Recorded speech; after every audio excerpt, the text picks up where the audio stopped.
missiles continues to mount on Germany. But for now, Ukraine will be making the long-range missiles with the help of Germany, according to the agreement that is to be signed this Wednesday. Zelensky thanked Merz again for his visit in Kyiv, saying it was an important signal. He highlighted that Germany was an important support in air defence and expressly thanked Germany for this. Towards the end, he also said that he wished for German companies to participate in the reconstruction of Ukraine. Liz Stroud in Berlin for Euronews. This is a historic but also deeply painful moment for France. Former surgeon Joël Le Scornec was sentenced to 20 years in prison, the maximum sentence in what is considered the country's largest child sex abuse trial. He's been dubbed the devil in a white coat, a predator that used his medical authority to rape or sexually assault 299 minors over the course of 25 years. Most of them were hospital patients, sedated, unconscious, and the average age was just 11 years old. Le Scornec is already serving a 15-year sentence for earlier convictions and sex crimes. He has confessed to all of the assaults and even admitted to more, including abusing his own granddaughter. A new trial will therefore be expected in the future. But the victims say that this sentence is not enough. They're outraged that the court did not issue a post-release detention order. It's a rare and exceptional measure that would allow high-risk offenders to be held in a detention center after having served their sentence. To the victims, this is not the closure that they hoped for, but just another chapter of being ignored.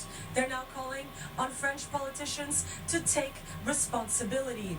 A meeting with the health minister is scheduled in the next 2 weeks, where survivors will ask for action and also recognition. Israeli troops opened fire near thousands of hungry Palestinians after chaos erupted at a new US-backed aid distribution site. The Israeli military said its troops fired warning shots to control the situation. A security source told local media that despite pushing for the control of humanitarian aid, the Israeli military was not properly prepared to do so.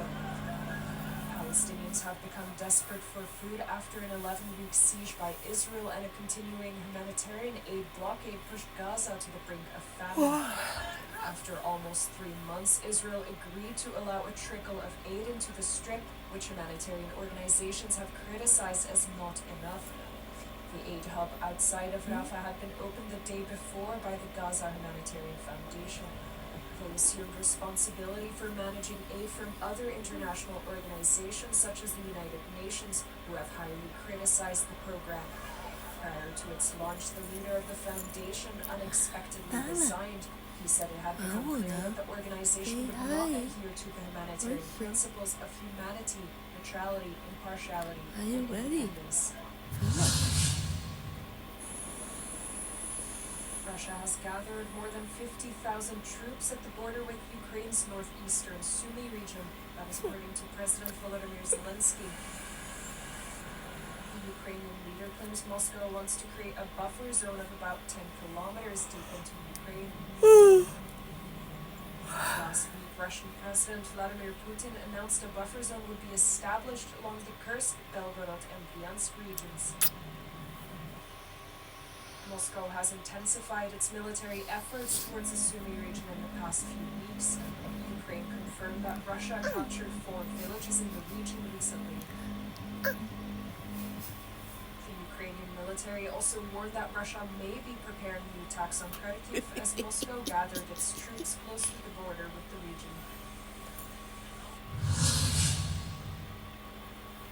EU member states have grilled Hungary over the gay pride ban and the rule of law situation at the Article 7 hearing in Brussels.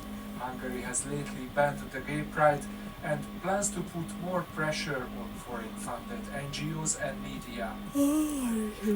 Es kann einem niemand hier